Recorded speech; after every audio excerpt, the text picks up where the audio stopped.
Hello, everybody. My name is Steve, and I'm here today for the Friday conversation with Brandon Applegate. Brandon, thank you for joining me today. Yeah, thank you for having me. Yeah, so I wanted to chat with you about the book you have coming soon, which is I want to be sure I get this title right: "Those We Left Behind and Other Sacrifices." There you go. Yep, So you got tell it. us about it. Yeah, tell us Yeah, about your book. yeah, sure. So it's a short story collection, mostly horror stories. Definitely a little bit of variety in there. Some of them are sci-fi horror. Some of them are more literary, dark, weird kind of stuff. Uh, and it's full of all kinds of interesting monsters like carnivorous fairies and uh, Nice. babies that eat people, and just super crazy stuff like that. So. Carnivorous fairies. That sounds right on my alley. It was perfect. Oh, right on, man. Yeah, no, that was a fun one to write. Yeah, and that cover is very striking.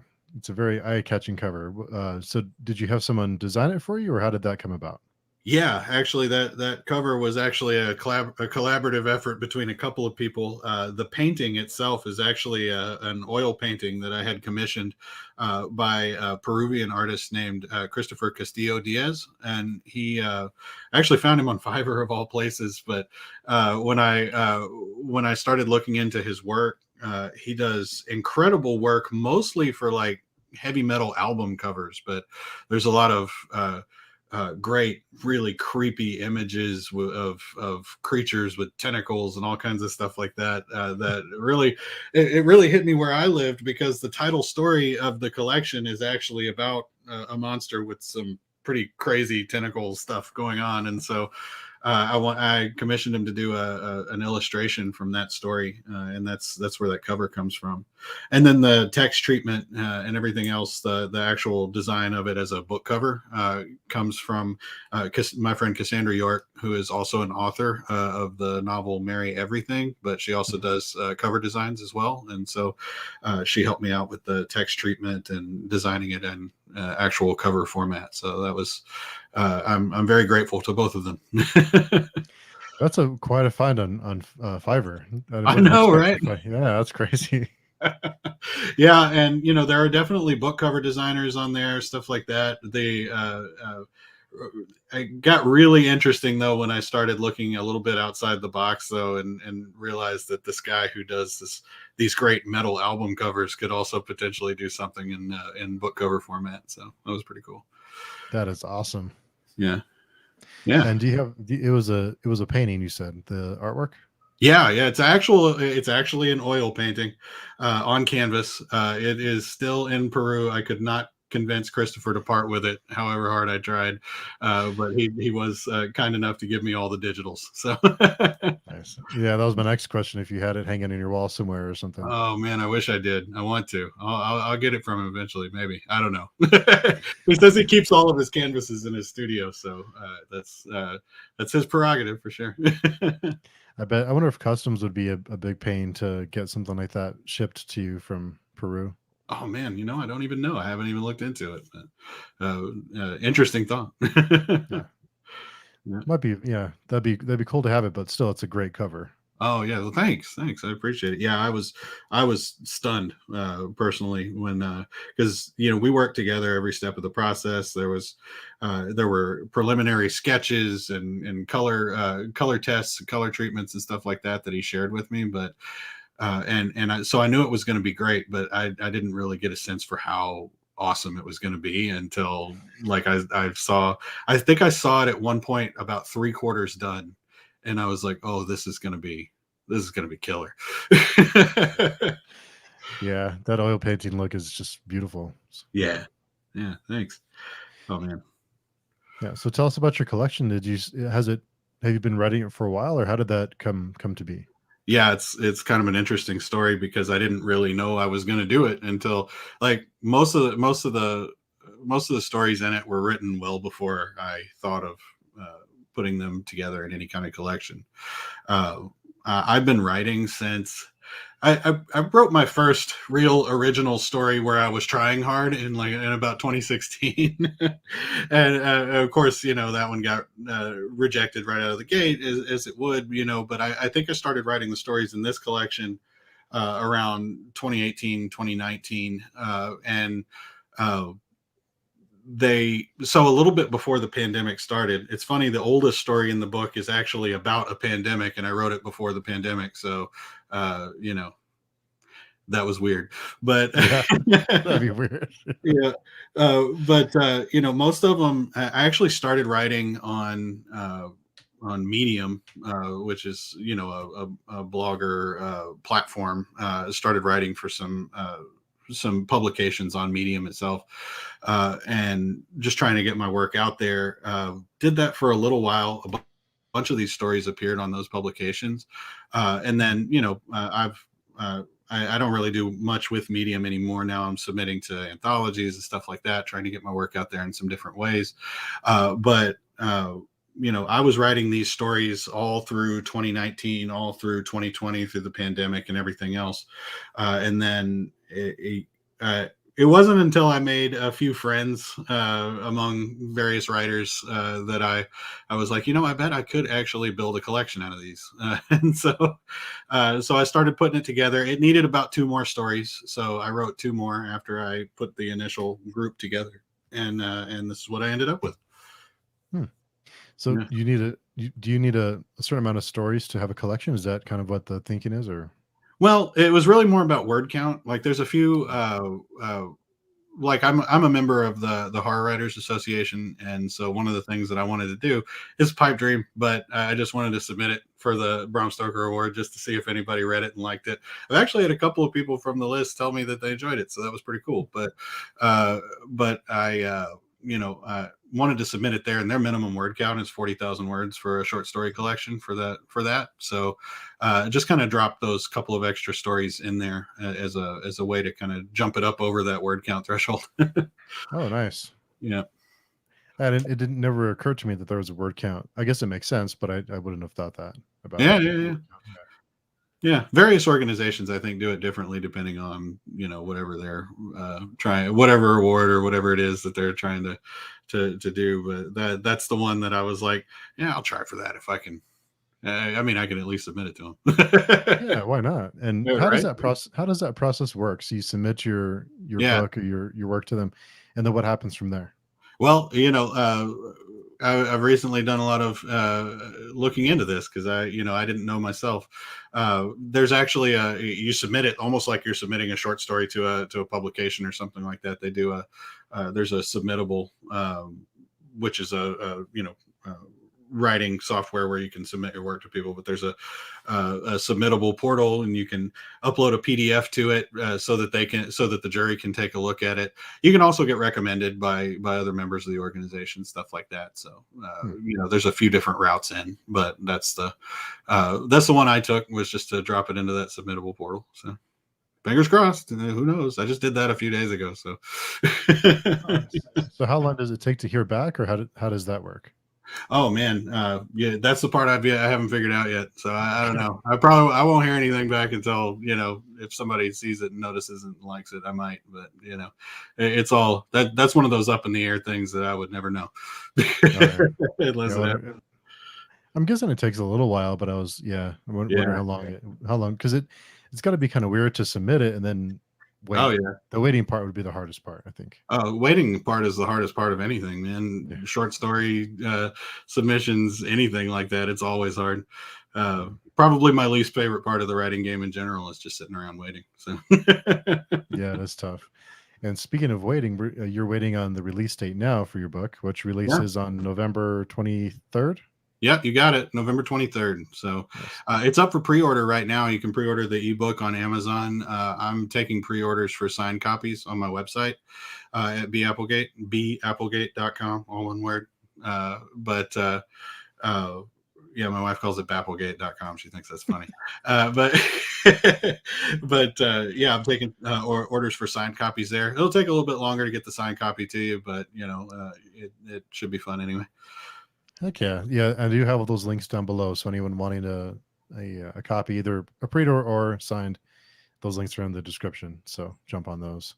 Cool, cool. Yeah. Yeah. So yeah, so have you always been a fan of? Have you? Well, you said you started really getting serious in about 2016, 2017, writing. That's when I started getting serious about writing, but I've always read in the horror genre. I've always loved the horror genre. Some of my earliest memories of reading, and I was a really voracious reader when I was a kid, especially. And I used to sneak in. My mom had a stash of like grown up horror books like Stephen King's and Clive Barker's and all this stuff, Peter Straub, all this. And it used to be in the kitchen in my house where I was growing up. There was like this big wall of shelves, and it was like in the corner in the kitchen in one of the shelves. And I used to have to sneak through my house at night and like steal her books that I wasn't supposed to read and read them. So yeah, I've always loved this kind of stuff. So it was. Yeah, I don't know why it took me until 2016 to start trying, but yeah. So you've always written horror? Have you tried writing other genres as an experiment, or pretty much Well, has it been sure. horror? No, I mean, I've there's actually stories in this book that I don't necessarily consider to be fully horror. Like Hmm. uh, most of the stories in here are definitely horror, and there's some gruesome stuff, some gore, some really freaky images and things like that. But there's also stories in here like and I'm flipping through right now because I need to remember story titles. There's one called "You Will Be the One to Find This." That is. Uh, Definitely to my mind not a horror story. It's really more of a supernatural family drama. So there's always some sort of element of supernatural or otherworldly stuff in my stories, but it's not necessarily always something I would consider to be horror Hmm. on the face of it. Nice. Yeah. And our friend, the world according to Jay, is here. He says another show today. Show off. Yeah. Yeah, I saw your schedule, man. You had quite the schedule today, didn't you? Yeah. It's been a busy afternoon, and then we have a kickoff to a group read tonight. So that'll Yeah, be fun. yeah. Yeah, Very it's all good cool. times. And I saw Yeah. you had Villamay Mist on earlier. She's Yeah. fantastic. That's great, man. Yeah. She's great. She's very talented and hilarious. So Oh she's yeah. always a fun. Yeah. She's always fun to chat with Yeah, for yeah, that's sure. awesome. Yeah. Yep. Are there any authors that you enjoy reading now? Like any Oh yeah, lots. authors? Yeah. So who stands out for you now? Oh my goodness, there's so many. Alfred Alley is one of my favorite current indie authors. He actually wrote the foreword in my collection too, Oh, nice. which is super cool. He's got a new one out right now, uh, which is called "We Will Find a Place for You," which is such a great title. But uh, I love his work. I love Gordon B. White. Eric Ragland's book "Nightmare Yearnings" is probably one of my favorite things I've read this year, especially. The Mothman story at the end of that. Oh my God, such a good story. So yeah, I've been reading a lot of indie recently, like as indie as I can get. So, but those are When some of my favorites of recent note. when did you start reading more indie books? Is it just been that you've been making friends with people in the industry, or? It kind of is because, and not even so much making friends with them as it was. It's funny about 2 years ago, shortly after I started, well, a little while after I started writing on Medium, and began trying to submit wider. I discovered writer Twitter.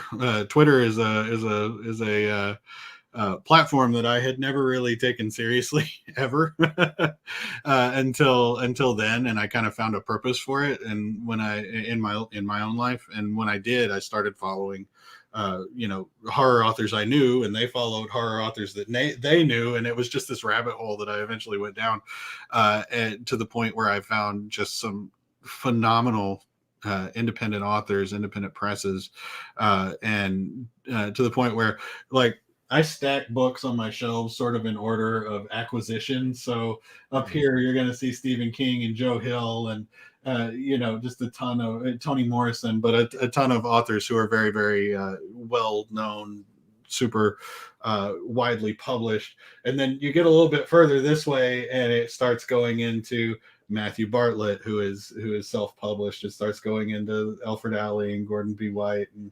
Adam Neville and Steve Mhm. Clark and all these people who are doing Haley Piper, people who are doing genuinely incredible things, who I would never have heard of if I hadn't sort of figured out something about the indie scene. So it's Yeah. been a fun journey. There's so many books to read. It's overwhelming sometimes. I think I posted something the other day. It was like, I'm gonna die buried under my toppled TBR, aren't I? I'm pretty sure I am. I'm never gonna get through all this, but it's also a bookworm's dream. It's true. It's a good problem to have for sure. Yep, definitely. So are you self-publishing or are you going with the publisher, or how did you get your collection out? Yeah, I'm self-publishing this collection, and it's just because I wanted to get the collection out there. I haven't had a terrific amount of, I've had some publications run my stories here and there, but I haven't had that year yet where you get a lot of that happening, and Mhm. so I see other people having that, but I'm kind of skipping a step, I guess, and self-publishing. But and it'll become my time at some point too. But at this point, like, these are stories that are a little bit older for me. They don't live anywhere, really. They've lived other places in the past. They've either come down or they've come back to me in other ways, and so they're kind of just sitting here. And I wanted them to be out there in a format where if somebody wanted to know what I wrote, if somebody wanted to know what my style was, what kind of things I write, I could point them to one place and be like, look, here's my stuff. So what was that experience with self-publishing? Was it Yeah. was what surprised you most about that experience?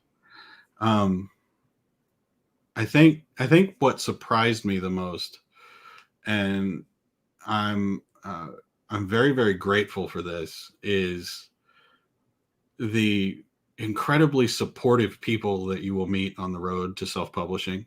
Mhm. Um, it's not an easy thing to do. And I've always been like kind of a crafty person, like I like to cobble together book covers, and I like to figure out how to build this. I really enjoyed the interior formatting. Like, I got really artsy with it in parts. Like, I have spent little drawings over the tops of all my stories and everything.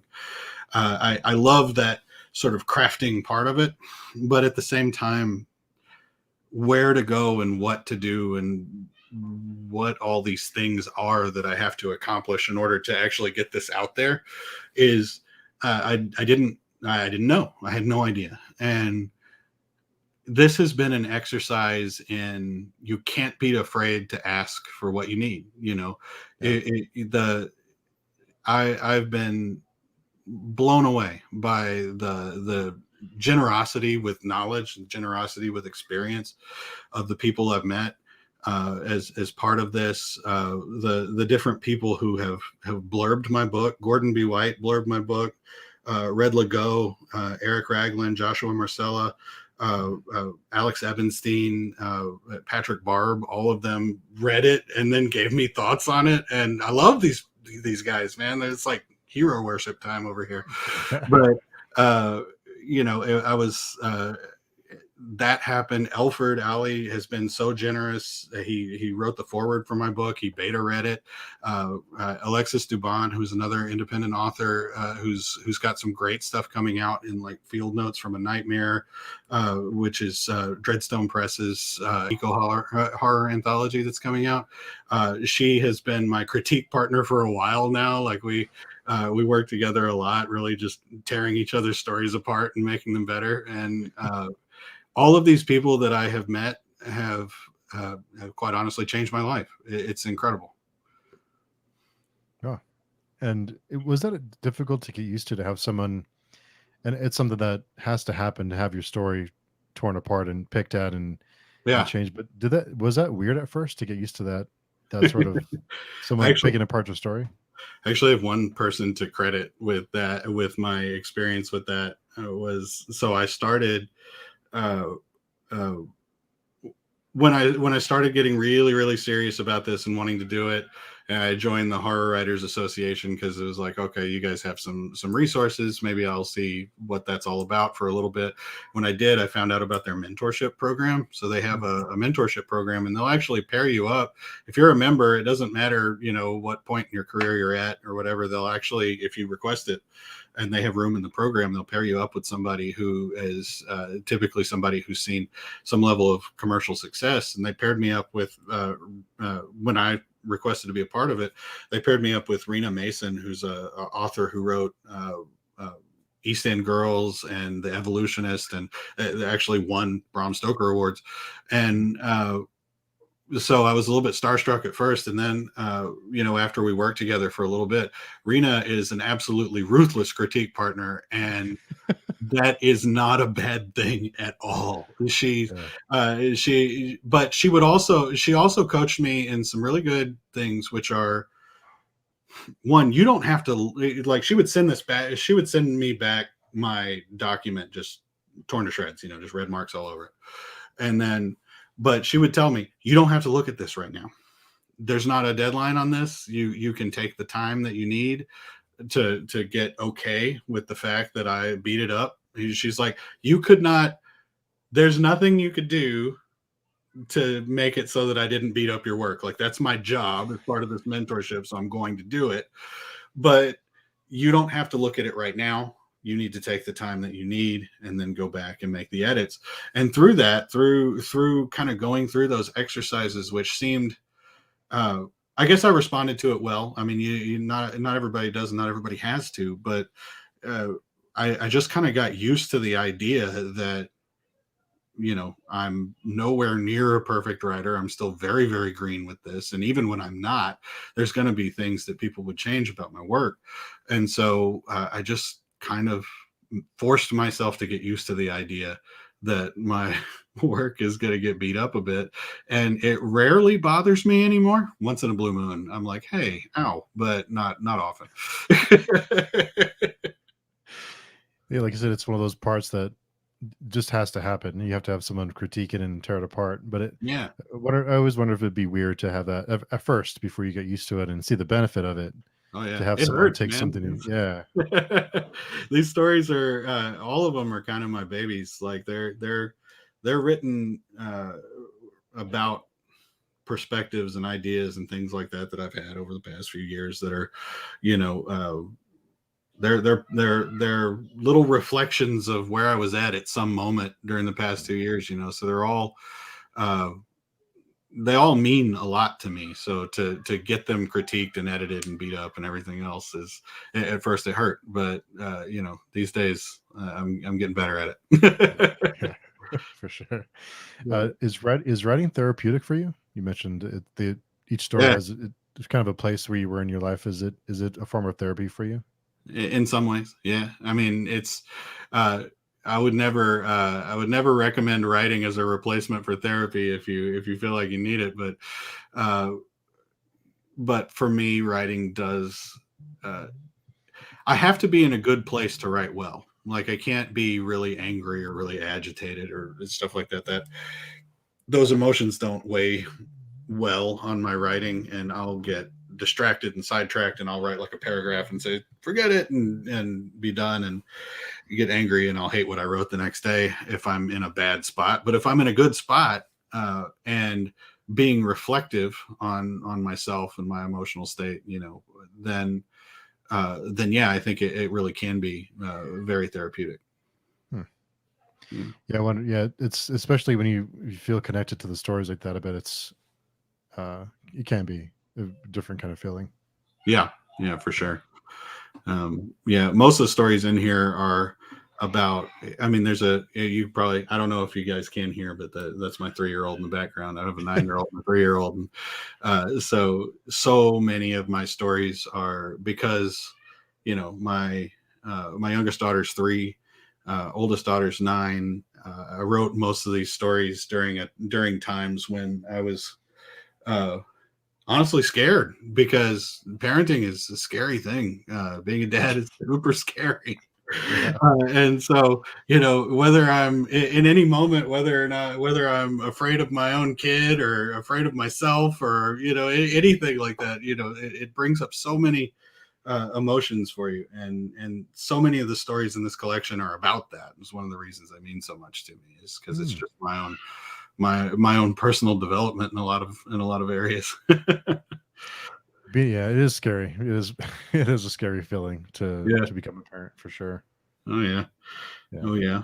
But so much depends on you when you're a parent, and it's uh, you know it's just an absolutely wild experience. I would never trade it, uh, but boy, like, has it, but boy, has it scared the pants off me a few times. I think if it didn't, then I'd be a little bit worried if you weren't scared, a little bit.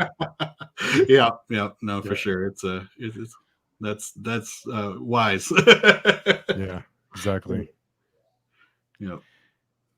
And so were there any, and you mentioned books when you were younger and books you're reading now with the indie scene. I think I kind of feel like that stigma of self-publishing is starting to wane a little bit. I think people are starting to enjoy more Yeah. self-published books.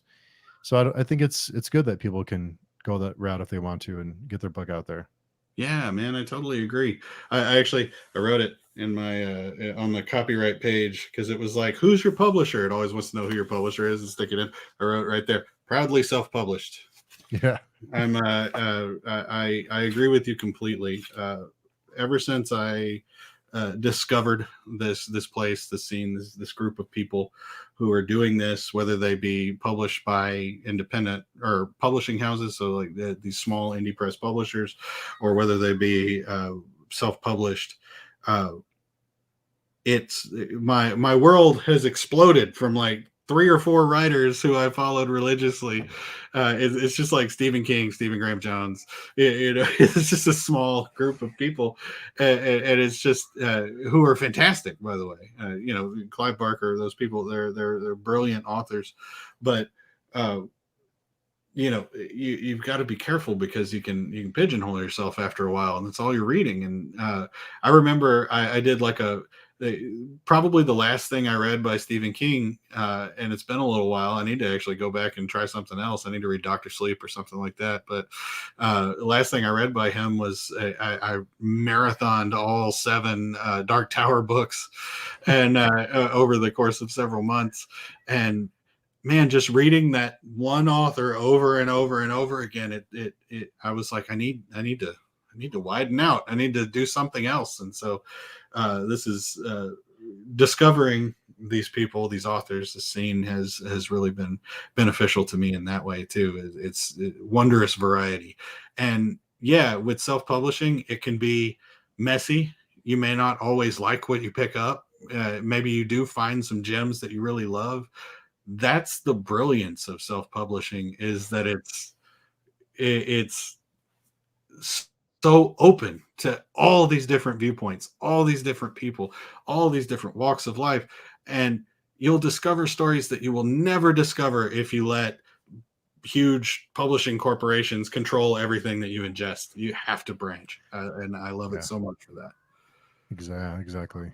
Yeah. And our friend Juan from Plate by Visions is here. Hey Juan, hope you're having a good Friday. Hey there. He has a great channel. If you haven't already checked it out, definitely recommend it.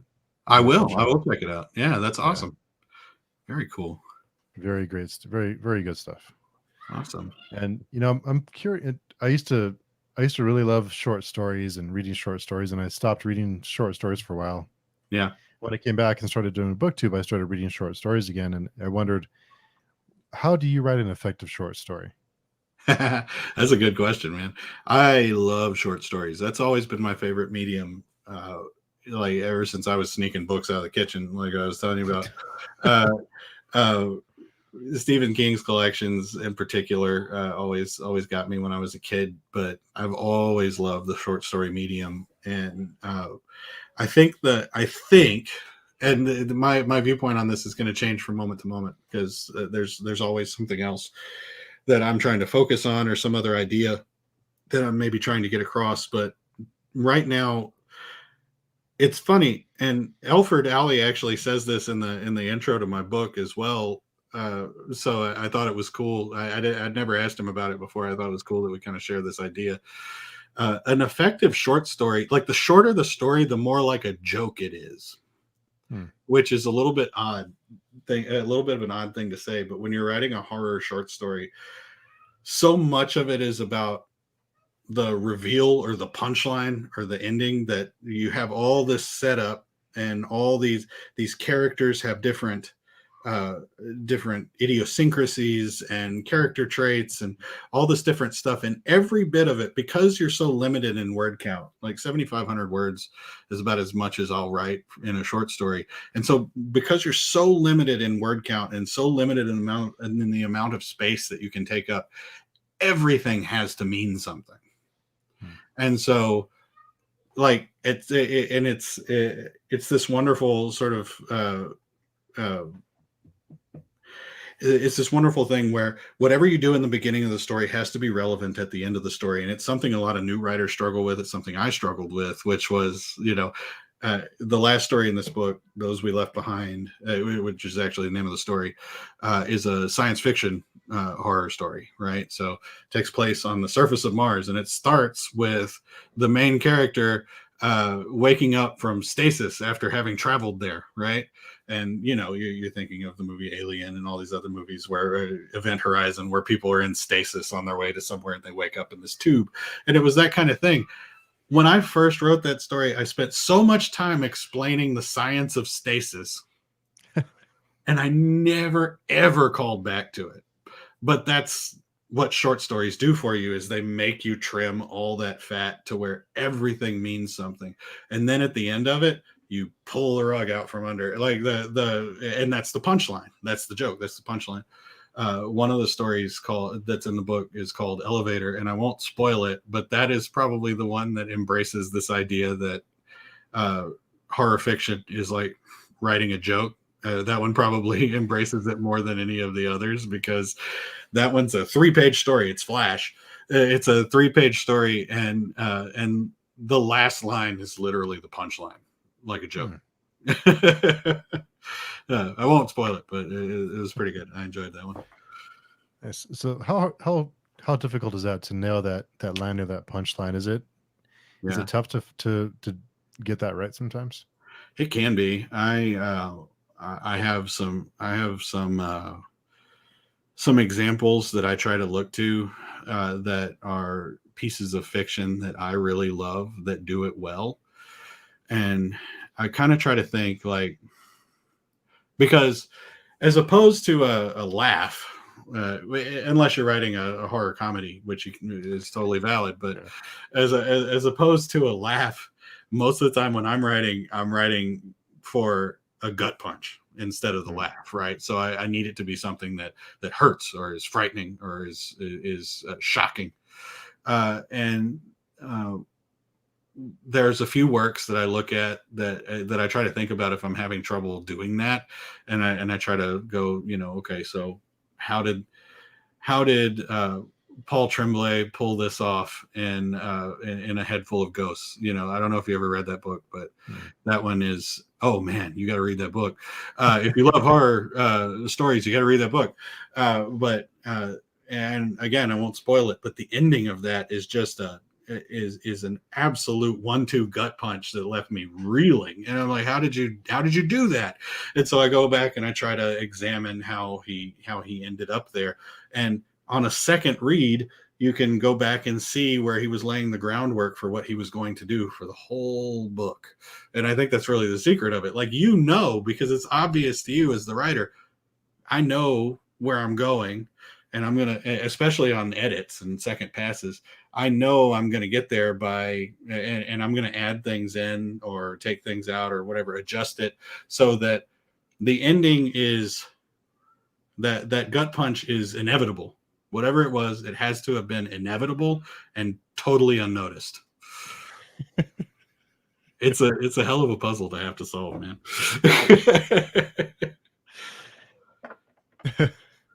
So, did your the proofreader help you with those aspects of storytelling too, of getting that punchline? Oh yeah, oh yeah. No, everybody who reads, who I work with, who has been kind enough to read my work in beta form and stuff like that, has always been really good about helping me with, if you dialed this up over here, that would make this hurt like twice as much. And I'm like, oh yeah, I see what you're saying. Alexis Dubon is great at doing that for me. Alfred Alley has given me some great pieces of advice. And actually, I had an editor. This is the first time I've ever actually paid an editor to read my work and give me a developmental edit. I went with the Black Quill editing for this book, and they gave me some excellent feedback that. Because I actually asked for a developmental edit, like what should I do here, and in some spots, and they gave me some great advice. So yeah, it's I've been really fortunate to have help. Like when I first started doing this, I thought that writing was going to be this solitary thing of me just sitting in my office and cranking out stories and gradually getting better and better and better just by practicing. But it really isn't. It is absolutely a community activity. Uh, I wouldn't be anywhere near. I wouldn't be doing anywhere near as well as I hope I'm doing. I mean, I think I'm doing pretty good. I wouldn't be anywhere near this without my friends, though, for sure. Yeah. Yeah, for sure. And so with the book release coming up in a few weeks, are you feeling nervous? Are you excited? What is that feeling like to work, having worked on these stories for so long, and then now they're almost, Yeah. we're almost there. What is that like? It's this weird thing of where, of course, I'm excited. I'm really excited to get them out there in the world. I'm really excited for people to see them. I hope that you all love them. I know somebody's gonna hate them. It happens, but it's okay. I'm ready for them to be out there for better or worse. And honestly, at this point, it's been going for so long. Like I started this like I still have the tweet when I was like, I think I'd like to put together a short story collection, and like two or three people were like, yeah, you should do that, and that's when I decided to do it. Uh, and I think that was back in like June or July, which doesn't seem like that long ago, but uh, you know, multiple editing passes, multiple formatting passes, multiple beta reads, all this different stuff, and now at this point, it just feels like I'm ready. I'm ready for it to be out there. I'm ready for you guys to take a look at it. I really, really hope you like it. Like that's really where I'm at. Nice. Yeah, it makes sense. Steve Clark is here. He says, "Hey, Brandon, what's your favorite Stephen King short story?" Hey, Steve. Uh, who actually Steve Clark wrote a fantastic book, by the way. Collapse of Ordinary is a really solid short story collection, and you guys should definitely check it out. But Looking it up right now. yeah, do it, man. But Stephen King, I think, does his best work. Like my favorite Stephen King work, anyway, is when he does the whole uh, bad things happening randomly to normal people sort of stories. I think probably my favorite two are The Lawnmower Man, which is not the movie, by the way. If you guys have never read The Lawnmower Man by Stephen King, it's this great story about this person who hires somebody to mow their lawn and things go terribly. So and it's just so random and bizarre. I also love The Moving Finger, which is uh, a story about a man who discovers a finger coming up out of his the drain of his sink, and by the end of the story, he's fighting this like 15-foot long finger with a pair of electric garden shears, and there's blood everywhere, and it's this bizarre story. I love it when Stephen King does those really strange things that are horrible happening to just normal random people. Yeah. And Juan from Play by Vision says, "Lawnmower Man is my favorite too." My people. All right. Yeah, for sure. That's a great one. Yeah, that's a great one. And scaring people can be tough because Yeah. everyone is scared of different things. How do you scare people with words? That's a good question. And I don't. So It's funny because we're talking about horror, and so you want to say that my goal is always to scare somebody, and I think on the surface of it, it kind of is, but being scary, like I think you'll fail if you focus on being scary, right? At least I will. I think I'll fail if I focus on being scary. Uh, it, the same way I think that, if I try really hard to be funny, I don't think people will think I'm that funny because I'm trying too hard. I think the way that I do it is, I mean, I always start with a seed of something that scared or frightened or made me feel something, right? Whether it's uh, one of the stories in my book, The Open Mouth, is that's one of the stories that's got a carnivorous baby in it. So there you Nice. go. But that one started because when my youngest daughter was very very small, like infant small, uh, I would have to rock her to sleep in her room, and I would hold her and I would walk around, and it was in the dark. Her room was pitch black dark, except for this little blue nightlight that just lets you see enough so you don't trip over the furniture. Yeah. And but it's the weirdest thing, I've always had kind of visual artifacts that show up in low light situations like that, just from this way my eyes work or brain works or something. I don't know what that is. But I was holding my daughter in my arms and I was looking at her face, and her face always seemed like her mouth was getting too big when she would cry at me or something like that. And that always bothered me. It made me a little bit like, I know my daughter wasn't going to eat me, but at the same time, that's a freaky image to have in your head. And so I saw that probably 100 times before I sat down to write that story. But it started with a seed of something that made me very uneasy. And I think everything is like that, right? Like I can only write what scares me. I can't write what scares you. I don't know what scares you. It's very personal. So I have to start with me. Hmm. That's good. Yeah. Yeah. And I think some of it is, I would imagine, is like tempo and timing too, right? Oh Is yeah. just like telling a joke. Yeah. Your timing has to be spot on. I'm guessing it's the same with horror or with science fiction or really any genre. Yeah, I would think so. Like there's definitely story beats that you want to hit. Like you mentioned science fiction.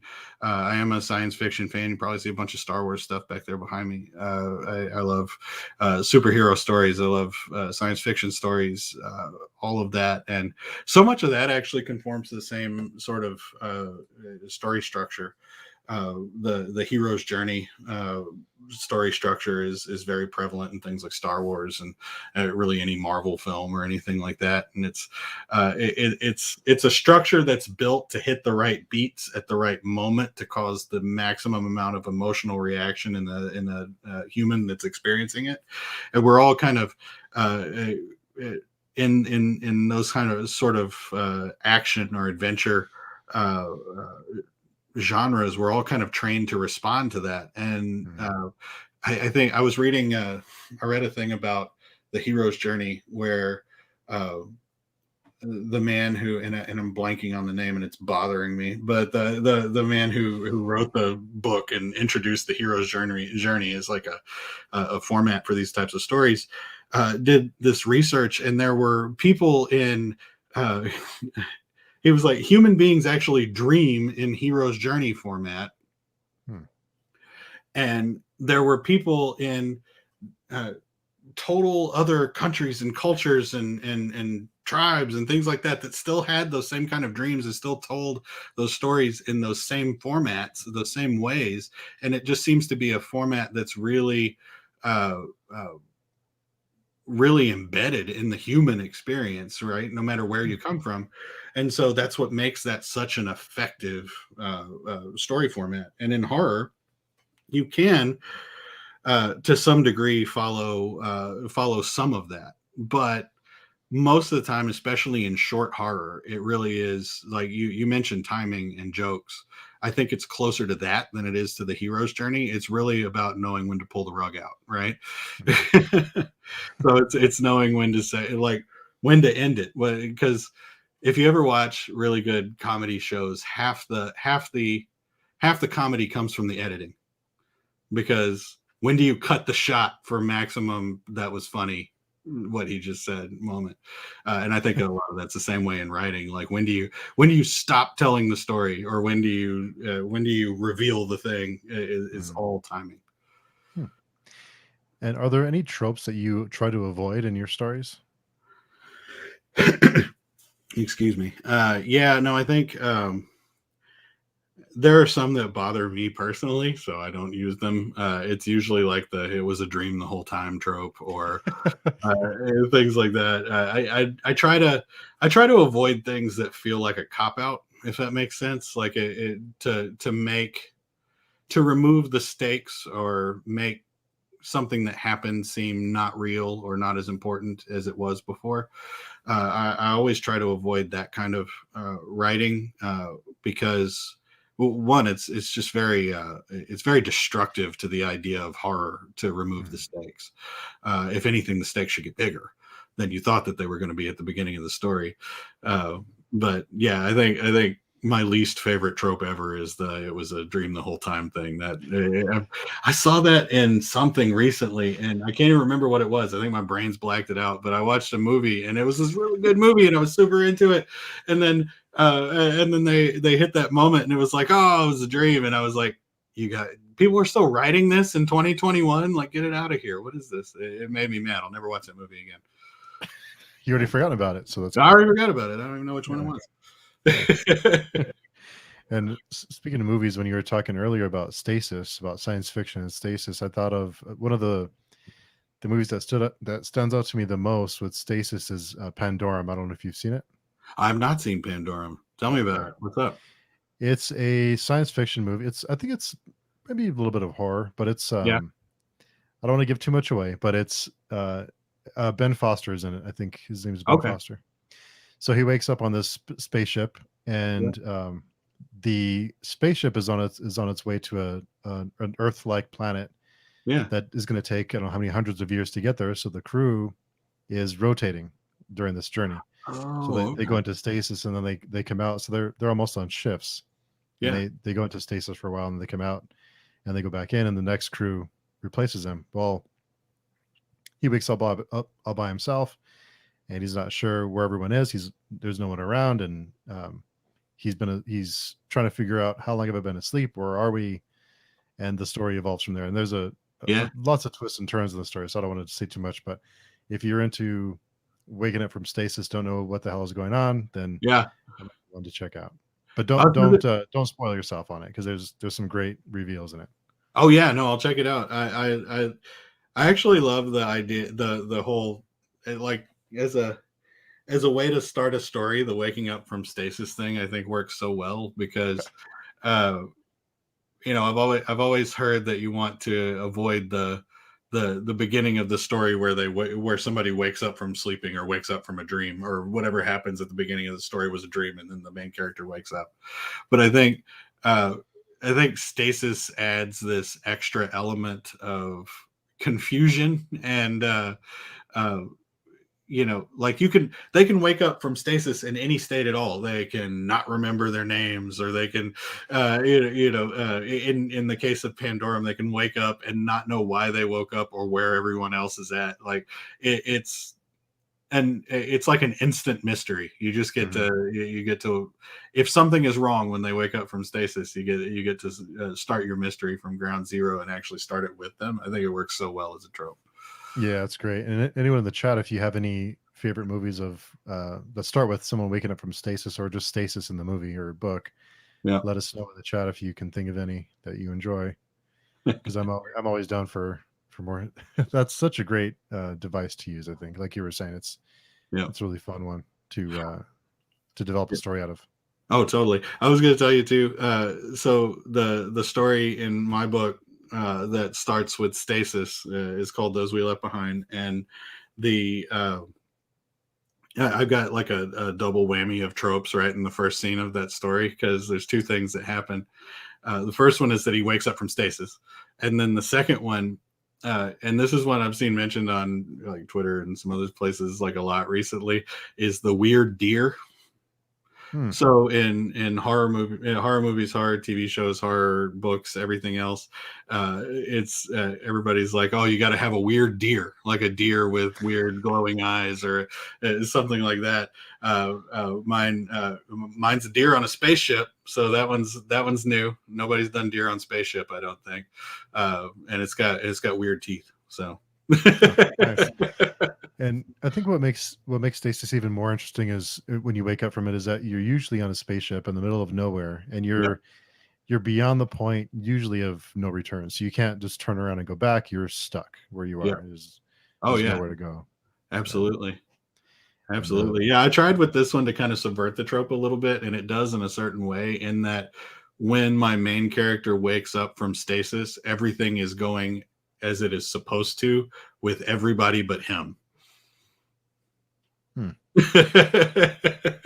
So the mystery is not necessarily external, at least not at first. Huh. The plot thickens. The plot thickens. And Juan says one of my favorites is Aliens, Oh, which absolutely. wonderful. Yeah, great. Are you a fan of the Alien franchise? Oh, I love Alien. Yeah, I love the first one. I even love Prometheus, and I know that there are people who bat that one back and forth. It's either good or it's terrible. But yeah, no, I love the whole thing. The only one that I haven't seen is Covenant, and I keep kicking myself for that. I need to go watch it. But yeah, no, I love the Alien franchise for sure. I love the art of Geiger too. That Oh, just dark, bug like, beetle like sort of. Yeah, no, it's great. I love it.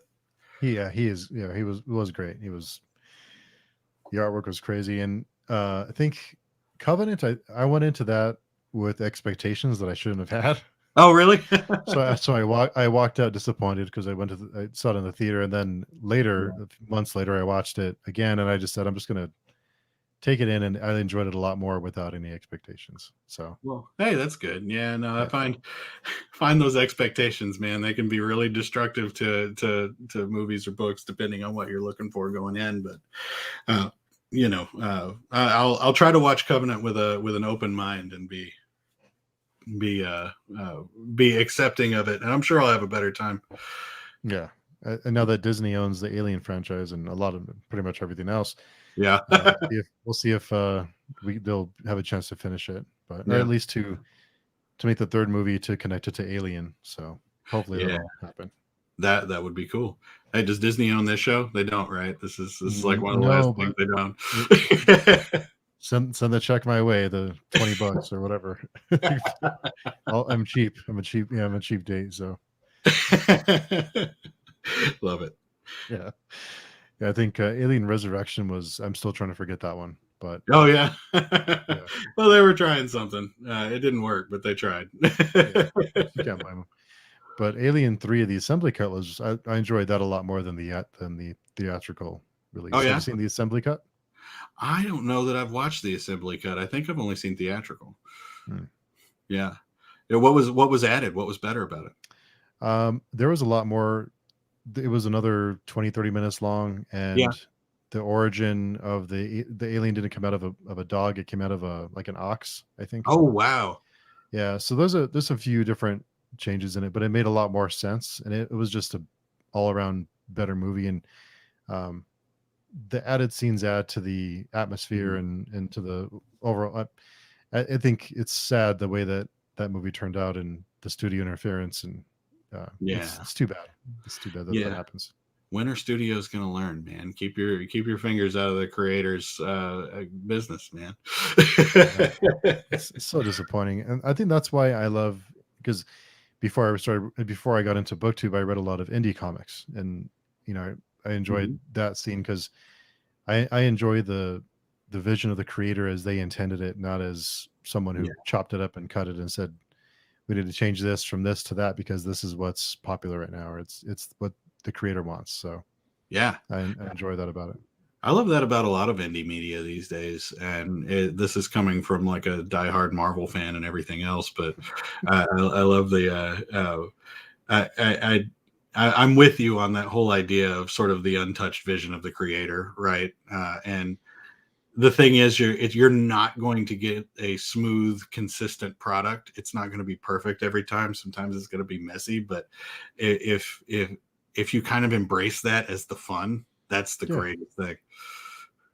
Sometimes those imperfections and those messy parts are what make it great. Right. Is the mistakes that are made in the art. So Well, I mean, art imitates life in a lot of ways, and think about our lives, man. It's not perfect, Not everybody has a smooth, easy life. Not everybody, like I, uh, uh, maybe you have a job that you don't like, or maybe you're worried about your family, or all these different kinds of things. Like your life is messy, and everybody's life is messy. And I think that art that imitates that can speak to us more loudly than art that is perfect and smooth and workshopped to death. That sort of thing often rings hollow to me, and that's one of the reasons why I love indie, self-published, all this different stuff. that's a great point. Yeah, that's a really great point. Right on. Yeah, I like that. That's good. I like that. And if someone were to come to you and say, Brandon, I'm going to start writing, will you give me some advice? What would you tell them? That's a good question, because it's it's hard to answer, because I've received some really great advice that was great at the time and then turned out later to be not so great. I've received advice that I was like, yeah, screw that guy. And then later on, I was like, oh, wait a minute, I should have listened to that. Uh, and advice is one of those things that, like, it's pretty deeply personal to me, because it's like, this all I can ever say when I give somebody advice is that it worked for me, right? uh I can never say that it will work for you, that you will somehow be successful or get over whatever hump you're trying to get over, any of those things. I can never say that, because it only ever worked for me. But I think the things that have worked for me are: do everything you can not to take criticism personally, do everything that you can to be kind to the other people who are also trying to do what you're trying to do, and be as open as you possibly can to ideas, no matter where they come from. And I mean that creatively, as in, I have one of the first stories, or I think it's the third story in my book, is called Tea Party, and that's the one with the carnivorous fairies that I was telling you about. So not to spoil too much, but and in like the last scene in that story, I wrote that last scene first, and there's this stupid dad joke in it. Like, it's just something that occurred to me, and I'm sure I heard it somewhere else before, or something stupid, but it's a silly joke. And that's what I wrote this whole story around. Like, I wrote the whole story just to get to that ridiculous dad joke. And then, but the story is creepy and gory and horrifying, but it gets to that one little spot, and that's the seed that I wrote that whole story around. And you never know what direction an idea for something like this is going to come to you from, and so you need to be open and ready pretty much all the time. In the middle of the night, I have a idea sheet on my Google Doc that I put a shortcut to on the front page of my phone. Like, I'll wake up at 4 a.m. and write. I think I wrote pirate skeletons the other night. I don't know why I wrote that. That's a silly idea, but you have to write down everything and keep it, and you never know which one is going to actually materialize into something good. Yeah, it's pretty good advice, I think, to write everything down. Yeah, I mean, I hope so. The advice, though, is also like to be open to it, because that's really the hard part. Like, I wrote down pirate skeletons, and I'm like, that's silly, but I might write something with a pirate skeleton in it one day. So don't discount your own ideas, I think, is the other half of that. Like, it's very tempting to be like, that's dumb, somebody else has already done that. Don't do that to yourself. No, I know. Was it Jerry Bruckheimer who made the Pirates of the Caribbean films? I know he already made pirate skeletons. I know, but only you can make pirate skeletons like you would do it. Like that's, you know, it will be unique if you make it. So, Oh, it's good yeah. advice. Really good advice. Cool. So now with your release date coming up, what are you working, or do you have an idea of what you're going to work on next? Like you're going to focus on Mhm. next, or are you still tossing ideas around?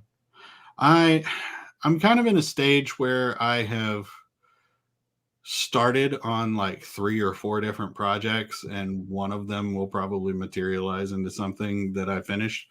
Uh, Hopefully, a couple of them do, but I'm not sure. So I've got an idea for a novella. I think it'll be a novella. I don't think it'll go long enough to be a novel. But I'm styling that one as My Girl Meets Salem's Lot with werewolves and capitalism. So that should be fun. And then, so I'm working on that one, and I've got like 2 or 3 short story ideas that I'm trying to put together. A couple of them for calls that I've seen, like open calls for anthologies and stuff like that. But there's one of them in particular that I like a lot. That is, uh, it's not for anything. That was just for me. Like I didn't get a prompt on that one. I just wanted to write it. So, uh, you know, we'll see which one of those, if not all of them, materializes into something. But Hmm. yeah, you're right. I'm kind of in a transitional moment, I guess. Yeah, well, I would. I mean, I would just imagine that if I had worked on something for so long and it's so close, I think it might take a little bit of a break, or Yeah. just kind of just relax a little bit. Kind of enjoy it. Well, the funny thing is, I kind of have been a little bit, like I haven't been really bullish on writing for maybe a month now. Like I've been dipping my toe in the water, writing a paragraph here, a paragraph there, but I haven't really been. I don't want to lose too much, you know. Like I don't want to set it totally aside and then come back and be like, I don't remember words. I guess there's a fear in that. Yeah, Uh, it fell but out, huh? yeah, but at the same time, like I don't want to. Uh, because when I'm writing a story that I am like, I'm definitely going to finish this. Like this is my project that I'm doing right now. When I'm doing that, I write for an hour or two a day, like late at night after the kids have gone to bed and everybody's cool and settled. I'll write until like midnight, 1 in the morning, and then go to bed and get up and go to work the next day. But it's a little bit intense during those couple of hours where I'm actually doing that. Mhm.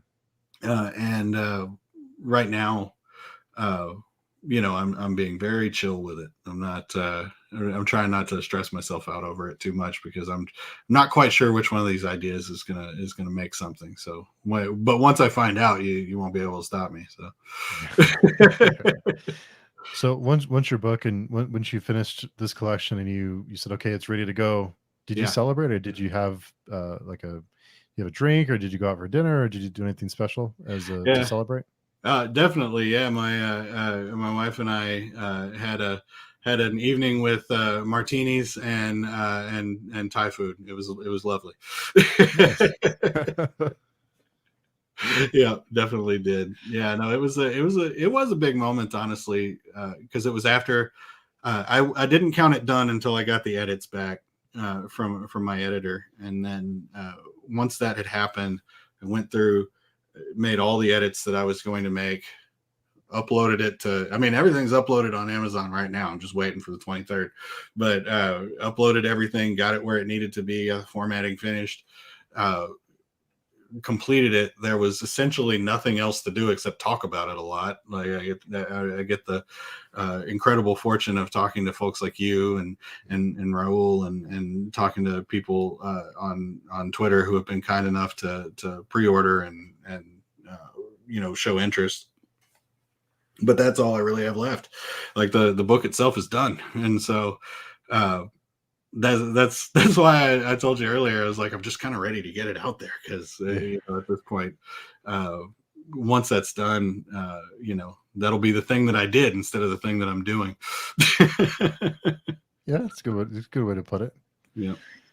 And you had mentioned open calls for short stories. Is that for anthologies that ask for specific types of stories, or how does that work? Oh yeah. So I try to stay as plugged in as I can to that sort of I've said the word scene a lot. I don't like the word scene all that much, but I keep using it. But I try to stay as plugged in as I can to that set. To watch, like, Ghost Orchid Press just released a cool anthology prompt today, which they're going to put together an anthology based on neurodiversity horror stories, which I think could be incredibly cool. I don't know that I'll enter anything for that one, but there's so many. Weird Punk Books has a horror anthology right now that there's an open call for dealing with the artist and model relationship. It's going to be called Stories of the Eye. I mean, that one sounds really cool. I know several people who are working on that one. I don't know if I'm going to find anything for that one either, but there's 2 or 3 of them out there that I'm really thinking about. And I actually have one story that I wrote after I finished all the stories in this book. I did write that one more story, and that one's out for submission in an open submission call to an anthology. And I've got my fingers crossed real hard for that one. I'd really like that one to come through. So asking the universe right now. We'll put the positive vibes out there for you. I appreciate it. Try to send those positivity out there for you. I appreciate it. So before we wrap up, I have 2 questions I'd like to ask all of my guests before we wrap up. So the first one is, what was your first job? So my first job that paid me money, because my dad put me to work all the time. I used to have to help him around the house, doing all kinds of stuff. But I think the first job that actually paid me money was pushing carts at a grocery store. So had to help them clean up the parking lot, put the carts in the right place, and all of that. That was no fun in Texas, where it's like in the summers it'll hit 120 degrees if you're not careful. Oh no. Is it windy there too? Or I'm sure that would be a pain with lots of carts. Oh yeah, no, it can be. Yeah, I've seen carts fly all the way across the parking lots and take a car out. It's no fun. Yeah, it's no fun at all. Yeah, definitely seen it happen. I love the new state of things though. Like I think it's the only good thing that came out of COVID is the fact that I don't have to go into the grocery store anymore. I can literally drive up and do curbside. That's the best. Isn't it so nice? It's so nice. Right. So easy. Yeah. Yeah, man. It's a little too easy. I wonder if it's good long term, if it's a bad thing. But yeah, who knows, right? Yeah, I'm just enjoying it. Yeah, exactly. Well, and I think I buy less actually because I don't impulse buy, because I only get what's in my cart. Yeah. Oh, look at that! I'm gonna get that too. And you walk down the aisle, and look at that, and you get some. Oh yeah, I'm a big I'm a big toy person. Like I have a ton of little just Hot Wheels and action figures and stuff like this. And boy, that was, especially when the bigger grocery stores started carrying, like having a toy aisle, that was a trap for me. I always go in there and spend too much money. They're gonna get you one way or another. One way or another, man. So the second question is, was there anything, if roles were reversed, would there be any question that you would have asked that I didn't ask? Oh, so if I was like interviewing me, or is that? If was there something that I should have asked? Oh, let me think, man. Boy, that is a really good question. That one caught me off guard. Oh, sorry. I told you I wouldn't catch you off guard, and then I. Oh no, you're good. You're good. It's okay. It's okay. No, I think this has been a really fun interview. I have had a blast talking to you, Steve. I guess maybe if you wanted to ask me about other hobbies or something like that, stuff that I do besides writing, that's pretty cool. And I would tell you that, I do have some other stuff. Like up here, you can't see it; it's just out of shot. I built a whole town out of Lego bricks. It's all the way across the top of my shelves right here. So I'm a big Lego guy. I also, I showed you some of the toys and stuff like that in my collection. So yeah, I'm a big hobby guy. My wife always gets irritated and rolls her eyes at me when I start a new hobby. But Yeah, I know what that's like. Yeah, for Yep. sure. I get those strange looks all the time. Right on, man. Well, it's good anyway, right? Oh yeah, yeah. I'm having fun, so it'll be okay. That's So good. if people wanted to find you online, where could they find you, connect with you? I do have the links for Amazon, your website, and your Great. Twitter down below. But where's a good place to find you? Twitter and the website are probably the two places that are the easiest places to get a hold of me. I don't do a ton of social media outside of Twitter, just because that's my weapon of choice, I guess. Canceled my Facebook a couple of years ago. Don't have an Instagram, but I do use Twitter. And then my website is where I will occasionally, emphasis on occasionally, get a blog entry out there to tell you what's going on with me or what's happening in my head. I actually have one that I'm working on right now about ghost sightings, so that one should be fun. So keep an eye out. I'll finish it eventually, and you can sign up for updates there if you want to, and I'll Yeah. email you whenever it comes out. Cool. Yeah, I'll do that, and I'll be buying my signed copy. So Oh, right on, man. I hope to see that soon. So yeah, you can't. I recently right behind me. You can't see it here, but Oh it's yeah, Alfred Ashley's book signed is right there. So nice. I love getting signed books. Did There's you something cool about did it. you get the "We Will Find a Place for You" book signed? Was that the one that you bought recently from Alfred?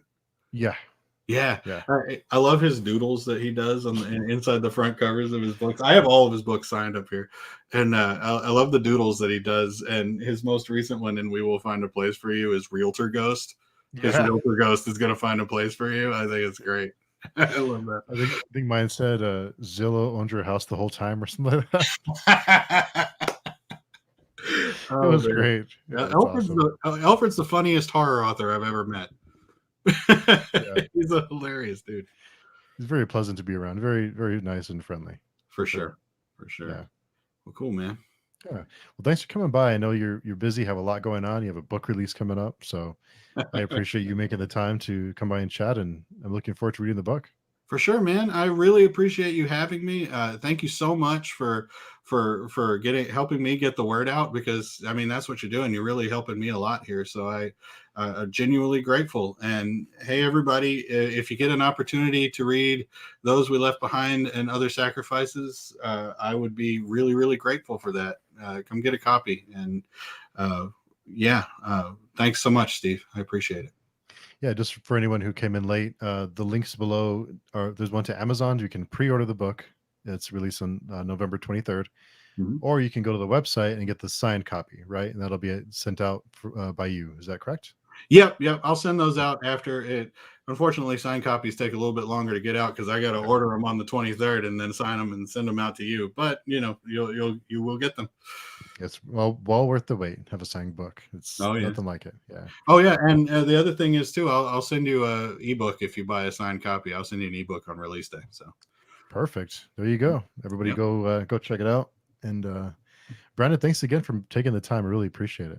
Of course. Thank you, Steve. Yeah, look forward to doing it again sometime. Yeah, for sure, man. Thanks everyone. See you soon.